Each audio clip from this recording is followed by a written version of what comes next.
आपके घर पर पुत्र योग बनेगा, आपके यहाँ पर बिल्कुल चिंता ना करवें, और ठाकुर भक्त ही होगा, भगवान कृष्ण का ही साधक होगा। जाओ, आशीर्वाद है। और एक अद्भुत बात है, यह पुत्र योग बालाजी की दया से सन 2026 में ठाकुर जी की कृपा से अष्टमी को ही इसका योग बनेगा, आशीर्वाद है।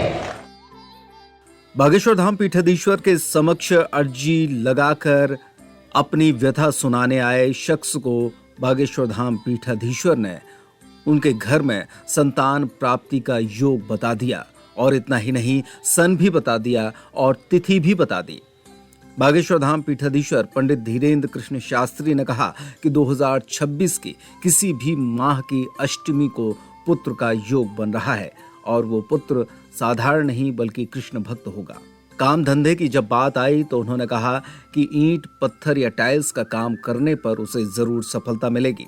फिलहाल वो वाहन का काम कर रहा है, उसमें इतनी सफलता नहीं मिल पा रही, लेकिन अगर वो अपने काम को डाइवर्ट करता है तो निश्चित तौर पर सफलता भी मिलेगी और सर के ऊपर से कर्ज का बोझ भी हट जाएगा।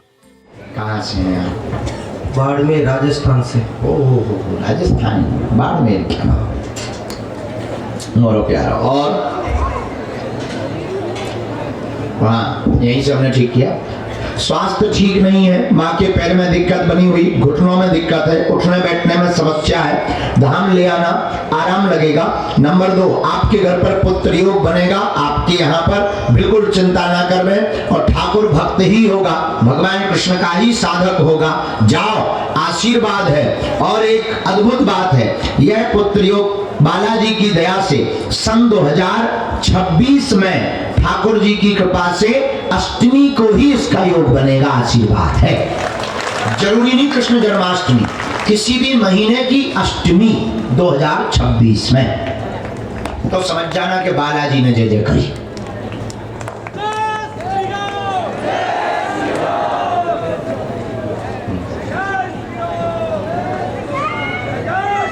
मन भी तुम्हारे में बहुत अशांत है, और गोपाल सहस्त्रनाम का पाठ करना है, और पिता को भी धाम पर लाना है। पाँव की पीड़ा के लिए भाई की भी अर्जी स्वीकार है, उस पर हाँ उसको ब्रेन की दिक्कत है, फिटाता भाई को, उसको भी लाना है। काम धंधा दिक्कत में है, काम धंधा चलेगा, कर्जा से लोग तुम्हारी बदनामी कर रहे, उस पर भी कृपा होगी। दोस्तों के साथ काम डालना चाहते हो, उसकी भी कृपा होगी। भाई का ब्रेन भी ठीक हो जाएगा, पिता के पैर भी ठीक हो जाएंगे, माँ की घुटनों की समस्या भी ठीक हो जाएगी। तीनों को झाड़ा लगवाना है, मंत्र चिकित्सा करवानी है, नया कारोबार, आप ईंटों का थोक में काम शुरू कर दो, या पत्थर का काम, या टाइल्स का काम।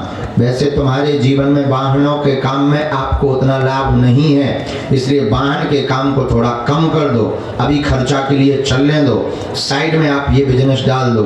जाओ, तुम्हारी जय जय हो जाएगी, कर्ज भी चुक जाएगा, हनुमान जी दया भी कर देंगे। जाओ, आशीर्वाद है।